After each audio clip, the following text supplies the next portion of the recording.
Hey folks, thank you for joining us again for another exciting episode of YOMO. This is the Year of Magical Learning podcast, and today we are talking about Reflection 328, and it's a new book. And this book, I don't know, it's maybe it's off of beaten path as well.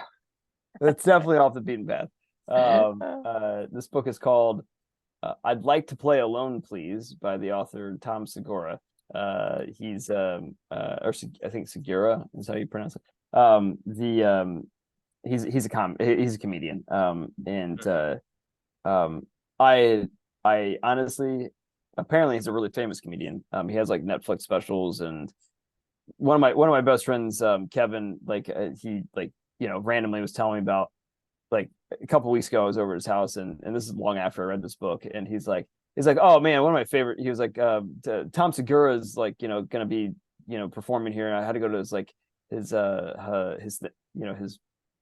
performance, or whatever the hell you call it, comedy show. And he was telling me about this, like, this podcast he does. It's like hilarious and yada yada yada, and his co-host. I'm like, oh, I know Tom Segura. And my friend's like super into like comedians. He's always been into like comedians. And I was like, I actually read his book. I don't know why. Like, I don't know how this, and I was like, I'd never heard of the guy in my entire life. I literally could not tell you who this dude was. I didn't even know he was a comedian.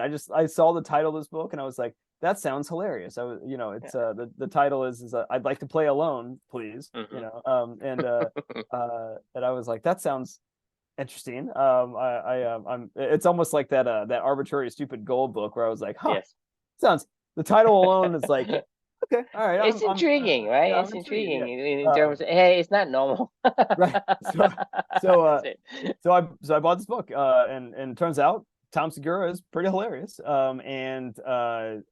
enjoyed it, and it was fun. I learned a lot about his life, and it made me laugh a lot. And yeah, check it out if you like comedians. I recommend it. I guess a lot of people like Tom Segura. I feel like I sound like Trump right now. A lot of people are saying that Tom Segura is, pretty good. He's got great words. He's got great words. Uh, so anyway, so this book is about Tom Segura's life, and kind of like half Like a memoir, half memoir? Okay. half comedy. Similar to, like, that book with oh my god, um the Jewish guy that was on, what's his name? Trevor Noah? No, Trevor? not Trevor Noah's not Trevor? Jewish. He's South African. African. The Oh my god, the guy that was in Green Jewish. Hornet. This book was hilarious. What was it? Why I can't remember the name of the book. Um, I did it with my wife. What is his name?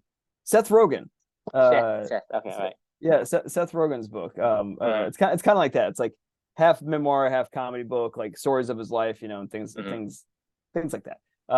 So this title is actually, the first, you find out in the book. This is actually the first full sentence that his son said to him one day. He goes, he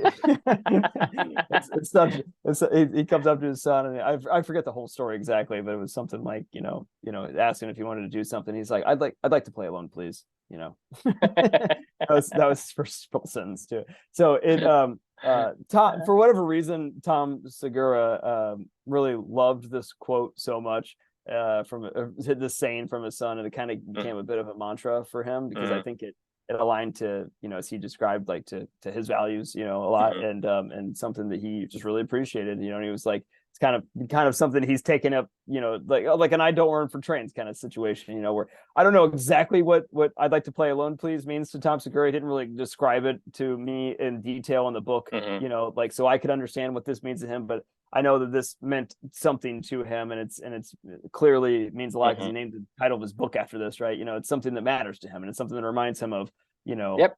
I'd like Just to play just alone, like please. just like what we say, be with Yep. my stem, I don't run for train, I run downhill, all So of this that, is, so you know where I'm going with this, right?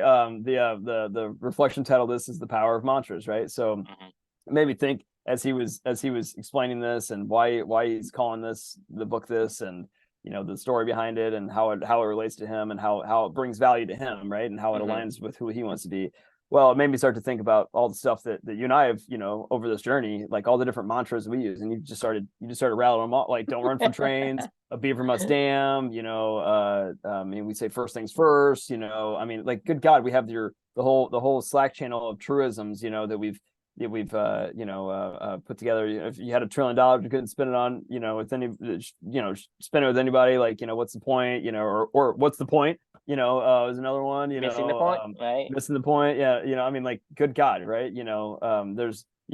There's a million different mantras that have come out of these conversations and these writings and these reflections. And here's the thing though, with mantras, it's like, they're incredibly powerful because it takes you from, it's the, how we talked about simplify, right? Like it takes a whole lot of ideas and turns it into this tiny little phrase where you can just remind yourself really, really quick. When I'm on the tennis court, I tell myself, be loose, aggressive, and have fun. Like, I tell myself this before almost every point, I let the elephant play. Get out of the way, get out of your elephant's way. So like actually that the Zen and the Art of Pickleball one, where it was like, tell your elephant, like, congratulate your elephant every once in a while. The elephant of the writer, that's another mantra of ours, right? From this whole entire journey. Or 95%, 90% monkey, 10% bee, like all these things, like, pack a whole lot of knowledge and a whole lot of things into a whole lot of understanding into just a tiny little phrase, right? You know what I mean? I know what you mean. We were talking about this yesterday with culture is a superpower of ours, right? Like, these are all things that keep us going and keep pushing us forward. And mantras help us to reconnect with what matters to us and what doesn't matter to us. And it made me think of, like, the ultimate mantra from this whole entire journey since my soul teacher, Amelia, taught me along the way. It reminded me, and I remind myself of this all the time, and I've written about this a lot in this journey as well, of the first day after Amelia passed away, like, the only thing that got me out of bed was I legitimately literally said to myself, what would Amelia do? And it was like, we fucking fight. If it's something you care about, you fight, you endure, you get up, you move. Like, I don't know what we're doing, but we're moving, and we're going to keep going forward, and we're going to keep enduring for the things we care about. Like, she did it. I saw her do it every single day. And, for me, whenever I can't, like, when I was writing this reflection, I even wrote in here, on this particular day, I was like in the struggle bus, when I was writing this in the morning. I had a late night tennis match. I had my wife had a bunch of projects that were going on. She was super stressed out. She was asking me to take on more stuff with my son. We were in the end of the fiscal year. I went to bed really late. I just didn't want to get up. Like, I didn't want to go write. I didn't want to do this anything. I didn't want to go on a walk or run or a rucksack run or whatever the fuck other stupid idea that I had for the day that challenging myself. I didn't want to listen to a book. But then I legitimately say to myself, I don't do this often anymore because I don't need to go into nuclear mode, I guess, if you will, with mantras. But, like, mantras are a great way to, not a great way. Mantras are a way, and a very powerful way to take you back and remind you quickly what matters, right? I said I don't run for chains today to myself. I was running from meeting to meeting, and I just wanted to go, like, I don't know, take 5 minutes for myself, and like, go like maybe eat some food and like just sit in a chair, not have to like think about shit. And I was like, you know what? I don't fucking care if I'm late. I was like, I don't run for trains. Like, it's fine. Like, it's not a big deal. Everybody will be okay. Like, I don't care, like, and I mean, this is why mantras are so important, because it reminds you keeps you connected to your values. It keeps you connected to who you are and who you want to be. And it reminds you to keep taking a step forward in the direction you want to go. And like, mantras, I don't know that you can live life without mantras, to be honest with you. I mean, that's what a value is mantra. Anyway, I'll pause there. I'd love to hear your thoughts. Yeah, and absolutely, man. I think, to me, mantra is like a map, right? A mantra is a map. I mean, like, hey, I have this map. Like, when you say, what would Amelia do, right? WWED. Well, that's a map. It say, where on this map, what can I do, what I cannot do? Right. Because when you take on that, when you open the map and you take on that personality, that personification, right? You can't be wussing out. I don't care how fucking tired you are. You can't be wussing out because you see how your daughter fight. Yep. So when you take on the mantra, you are embracing that character, right? And so a mantra to me is like a paradigm. We talk about the map, the paradigm. It's a paradigm. It's you in this particular bubble of character. And to me, mantra is something that we always will have, whether you choose a mantra or mantra will choose you. Meaning that people push their mantra onto you. Hey, you shall do Ohana thing and blah Eat the blah. frog. Eat the frog, and Yeah. you sleep 3 hours a day, and you get up at 4 o'clock in the morning to do whatever shit. Grind and put your body work through hard, play hell, hard. right? Yeah. We work hard, we play harder, blah blah, all that shit, right? So you take on a mantra. A mantra is something that you either you cannot be without a mantra. That's what I'm saying. Is mantra it is part of the journey itself. Yep. So you have to be on, like, it's like you're in the ocean, right? You're in the ocean. You have to be on a boat. You have to be on whatever boat, right? You can choose a boat, but you have to be on the boat. You can't just be without a boat. Right. Meaning in life, you have to have a mantra, and mantra is what guides you. Mantra is what holds you afloat. And I think and a tribe and your community, your cultures. Like, I mean, life, liberty, and the pursuit of happiness is a mantra, freedom. Like, I mean, in America is a mantra, right? And the mantra, like you say, it's land of the free, home of the brave, It's I don't know what you want to call a mantra, but it's almost like a value, but not, it's more than a value because it basically guides you in terms of, hey, I have this value. Like when you embrace the WWED, right? There are a lot of values in it, but that's one mantra. Right. It encompasses a multiple sets of values. Right. We can think is WWED. Even for me, when I would say WWED, to me as a reader of your book, I have a sense of what Amelia would do, because that sense of that mantra itself is like, even if I'm not Chris, I can't be a wuss either.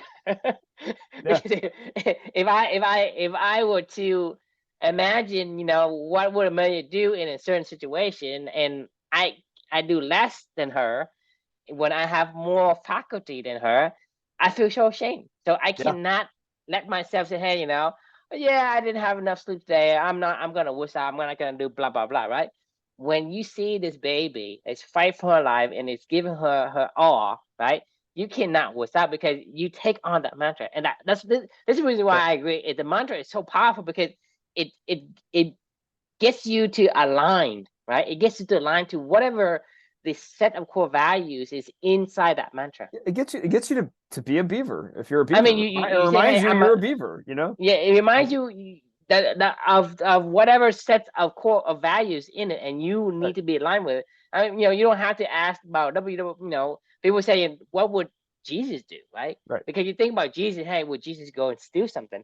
Would Jesus go and shoot somebody in the head, right? You think about it, if somebody asked that question and remember the mantra, they would not do the thing Jesus wouldn't have done.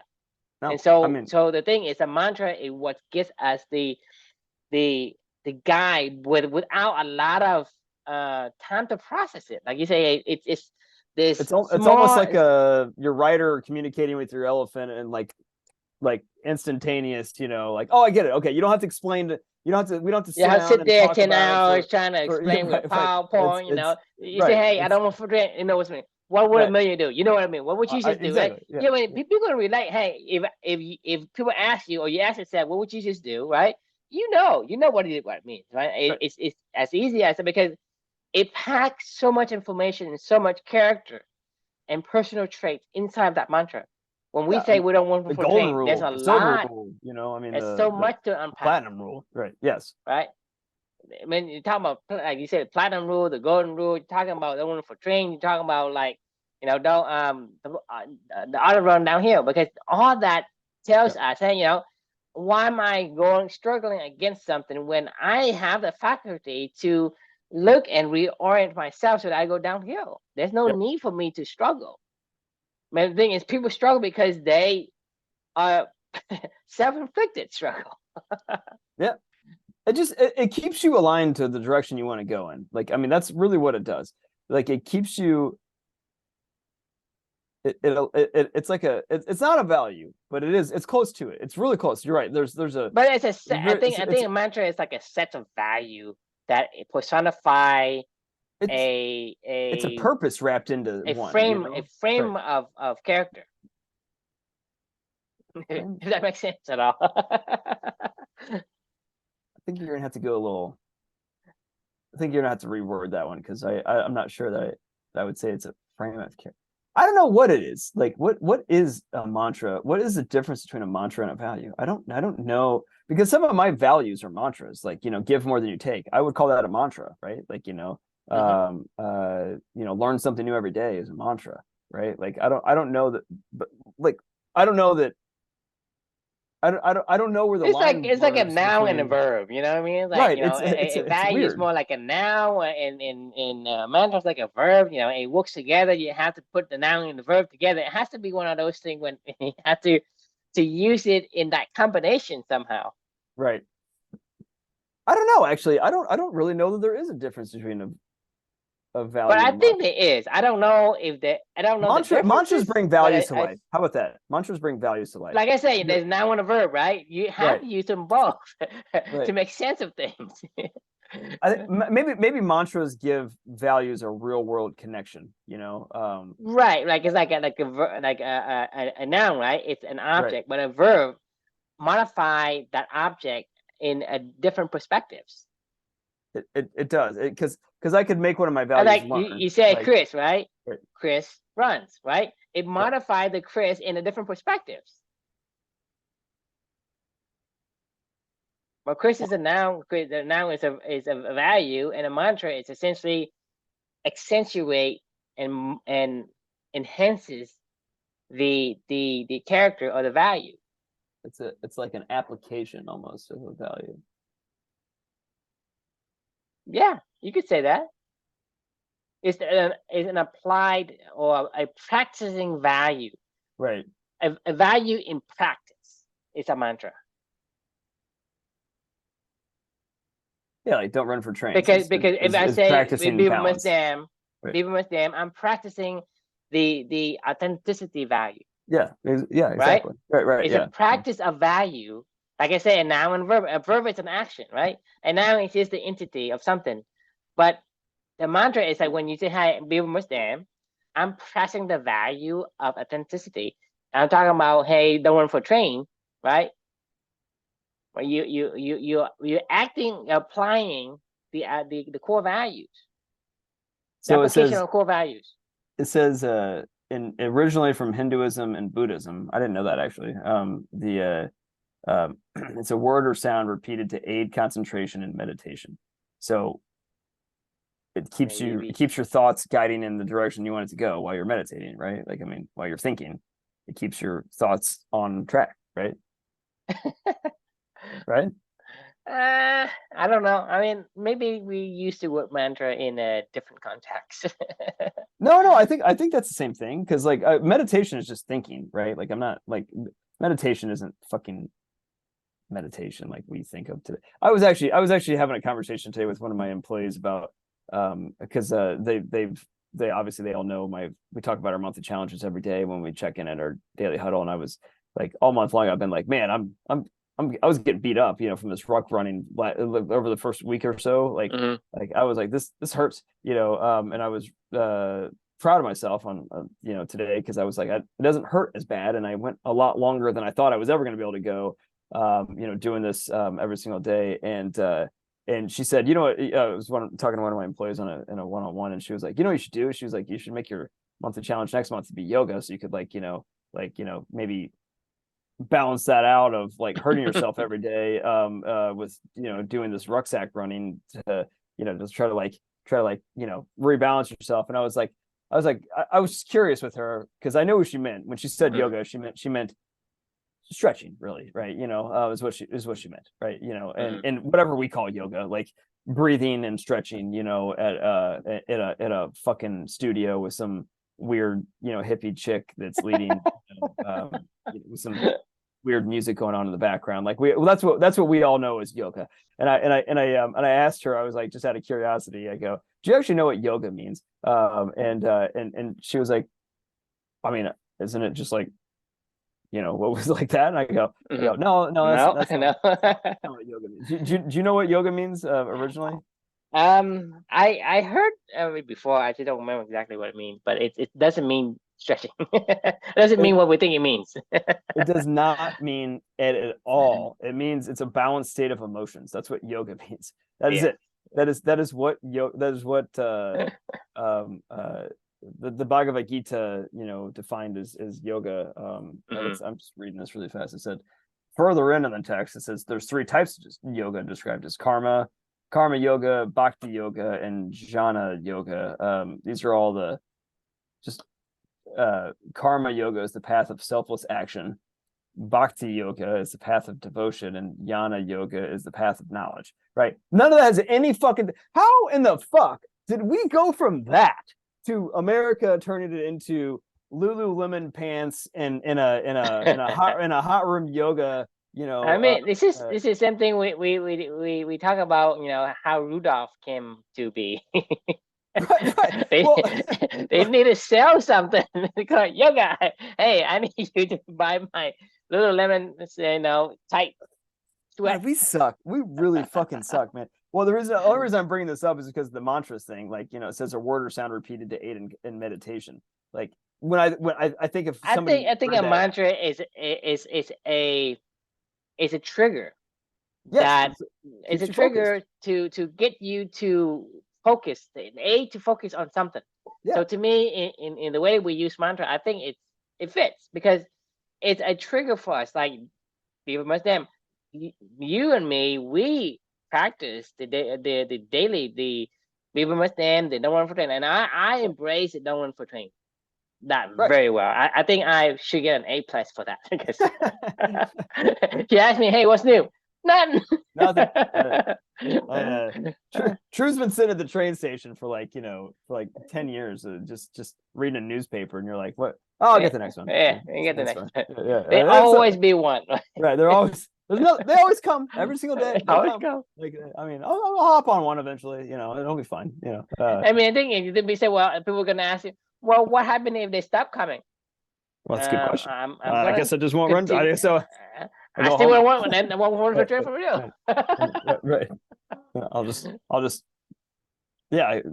stay here and read the newspaper. I just stay here, read newspaper. Yeah. I could go to rocks. Right. I'll do something. I mean, there's infinite possibility for me to do. So, I mean, why would it say, well, if you don't run for train, there will be no more train. Right. Okay. The thing is that the question people don't realize and ask themselves is, it's okay for not to get on a train. Right. There's not just one way to do something with a train. Hey, what does the train do? It takes people from A to point B, but is that the only way? No. Right? I mean, so why should I run for a train? I mean, So if it doesn't align with you, there's no need. There's no need for you to run for a train at all. I mean, that mantra personally is the one that I'm furthest away from internalizing, but also the one that I would personally like to, as like on a personal quest, to try to get better at in my own life. I'm I think of like this whole pickleball thing, that I'm trying to work on right now. And like a part of me wants to go and do what Chris does, which is go fucking hunt this guy down that owns this facility and be like, yo, like, let's sit the fuck down, get an answer. Let's talk about this shit. Because if I don't get this, then this isn't going to happen, and that's not going to happen, and that's not going to happen. And now you're fucking with my whole plan here. Like, and like to the I don't run for train philosophy. It's like, okay, look, things will happen or they won't happen. Like, it's not a big deal. Like, it's like True's going to get done with the technology side of it when True gets done with it. In the meantime, people can just play. I went, there's this facility that just opened up on the south side of Indianapolis. That is it's called Zip City. And you know why it's called Zip City? Fast? No, it's a indoor zip line park. It used to be, it used to be, and this is right next to my parents' house. I mean, I grew up next to this place. They built it in, I want to say I was probably still in grade school when they built this place. It's this massive fucking like indoor. It was an indoor soccer facility, and it had like I don't know 12 basketball courts in it because Indiana, we love our basketball. And then it had what did it have in the back? It was like it was some other athletic. No, I think it was volleyball. It had volleyball courts and it had basketball courts, and then it had an indoor soccer stadium, and it was like this indoor sports park, right? It used to be called Indy Sports Park was what it originally was called. Well, Indy Sports Park didn't apparently do good enough. So like I don't know, I came home one time, driving by my parents' house, and I kind of have to go that way when I go by this place because it's maybe like 2 minutes from their house. And I saw it was called Zip City one day, and I was like, what the fuck is Zip City? Indy Sports Park was now Zip City. And I was like, what the fuck is that? And I've never been in this place. I have no idea what it is. Eventually I looked it up. It's like an indoor laser tag and like zip lining. Like they turned this place that used to be called Indy Sports Park with like indoor soccer and basketball and volleyball and other sports into a zip line fucking, indoor zip lining place. Right. And I'm like, okay, that's weird, but fine. Now the pickleball fad is in full swing, right? Like, and there's a lot of people that are trying to find spaces for these things. Well, Zip City, if you turn this whole entire fucking place into a pickleball facility, you could probably fit, I don't even know, maybe like 60 courts of pickleball in there. Wow. I mean, it's huge. It can be Pickleball City then. It could be Pickleball City. Well, so Zip City turned one tiny portion of their facility into like 9 courts. And it just opened like 3 weeks ago or 2 weeks ago, and it's right next to my parents' house. I was going to pick up Luca the other day, and because my sister was in town, and my little nieces and nephews were over, and my parents were like, Luca should stay here, and hang out with his cousins, and we're like, okay, fine. So like we left him. We went over for dinner on Saturday, left him, picked him up on Sunday. On Sunday morning, I'm driving back. This is Sunday morning, 10 a.m. I'm driving on my way to go pick up Luca, and I was like, you know what? I want to swing by this Zip City place. I heard they just opened. I was like, I just want to see what their operation looks like. I walk in. I shit you not. There's like every court. Probably 8 out of the 9 courts are full. There's this one dude that's sitting at the register. When you walk in, and he's like, "Are you here for pickleball?" It was almost like because you have this whole zipline park, like nobody's go for pickleball. And then you have all these pickleball courts filled on at 10 o'clock on a Sunday morning, and you're like, yeah, like, what the fuck is going on? So like my point being of why I'm even sharing this story is like, if you build it, they will come, in my opinion, in this regard. I'm not worried about this like it'll happen when it happens. Like, like even if this is the mantra, the other runner downhill, because you have all this demand, and this fad is on full swing. And so to me, it's like, why do you need a fucking business plan? It's like, hey, the plan is to let them play. The plan is go over to Zip City. Like, what the fuck is Zip City? Why did they put pickleball courts in there? Probably because they were like, well, we don't make money with our zip lines, I guess we should probably try to make some money and like throw some courts in here, because people are like, hey, you got a big facility, like, why don't you throw some courts in here? Sure, we can do that. Anyway, it was. I don't even know. I'm sidetracked. Like, it was I forget it. Why did we just talk? Oh, don't run for trains. That's what we were talking about. That it's a good reminder to just chill. Like, things will happen when they happen, or they don't. Like, we tried to force the issue. But then this is the mantra that I'm practicing as well, because like I say, if you say yes, you have to say no. Right. Yeah, you're right. If you say no, you have to say yes. What I mean by that, if you say yes to this, I'm saying no to everything else. Right. And if you say no to this one, you're potentially saying yes to something else. Right. Because you are leaving yourself that option to say, well, when I find the right one, I'm going to say yes. Because the moment you say yes to that one, you say no. So that's the thing, that's a mantra as well, because you have to understand that there is sometimes the universe conspires to help you. Yep. I just realized I wasn't sharing my screen anymore. Yeah, sometimes it does, and sometimes it does. You know, it But the thing is, that's what I'm saying is I think it always conspires to help you. it has to align for it to conspire to help you. Right. If you do things that isn't aligned with who you are and not your nature, it's not aligned with your nature. This is what I'm talking about being with them. Is this is your nature. If it doesn't align with your nature, you're not going to fare well. That's what I'm saying is, all the babies in the world. This is their website. Like this city is think about now. I don't think they're making any money doing zip line. Here's the rope scores. Yeah, it's good God. Like, I mean, they don't even what do they even do here? God, how do they even make money? How did they make money before this? I don't know. 27 each day.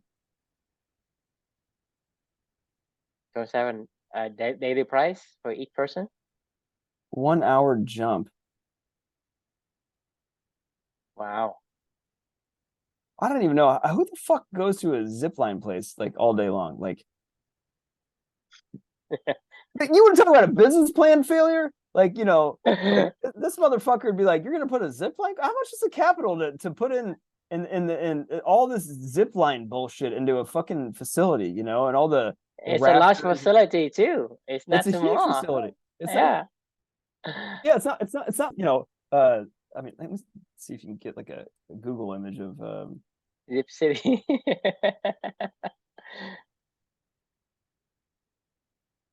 Where's the outside? Google Map.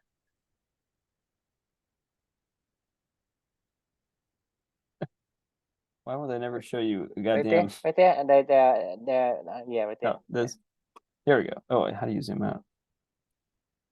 There we go. Well, there you go. Like this is and it obviously it goes way further, obviously right. that way and that way, and yeah, I mean it's a fucking massive facility. Well, this is the short side. This is short side. Yeah. You're not seeing this is the this is the short side. Yeah, and you got the short side because the way the roof works is like the other way can extend indefinitely. Yeah, exactly. This side here, you can only extend so far because of the loading the beam, the horizontal beam that you can put on load. So it's a huge building for sure. It's a huge building. It is a huge building. Like I mean, I mean, anyway, yeah. All right, we're totally off track. All right, what's your final thoughts on mantras? Mantra is good. Just do it. Just do it is a mantra. It's a mantra. Hey, Nike did really good with their mantra. Yep. I mean, don't mess with Texas is also a mantra. That is true. I mean, and it works. Right. Mantra is powerful. I really agree with that. I mean, mantra it just reminds you. It just reminds you, like, you know, like, don't mess with Texas is a great example. You know, it's like, you know, I don't know. I mean, I know what that means. Like, I mean, my wife's from there. You know, all my exes live in Texas, right? You know, and don't mess with Texas. Right, Texas X. Yeah. What was that song that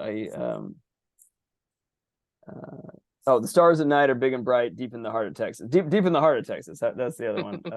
You know. Anyway, all right. Mantras are important and they're powerful. So, and mantra is something that you have to have. Yes. It's not. You cannot be without. So it depends on the mantra you chose or someone chose for you. And culture. And cultures have to have mantras. And culture too. To help connect everybody to a commonality of going, oh, okay, all right, yeah, Beaver must stand. Yeah, we get it. All right, focus on your values, you know, Clubany, right? You know, okay, all right, fair enough. All right, we get it. Yeah, focus on your values. You know, Salesforce, it's the Ohana. You know, that's. I mean, that really is their mantra. It's so cheesy, you know. Huh? Well, it's only cheesy when they start walking your family out the door, and you're like, "Sorry, Ohana," you know, not really Ohana. Sorry, sis. You know, sorry, like, bro. when your mantras are not mantras, then you're a hypocrite, and then it's like everybody. And that's your mantra, right? And that's your mantra. You know, if we walked around at Clubany every day going, "Focus on your values," and then we were like, you know, fuck values, you know, this is fucking bullshit. You know, it's like you'd be like, what the fuck is going on here? Anyway, all right. Thanks for joining, everyone, and we appreciate it. And we will see you tomorrow. Sounds good. Good night, everybody.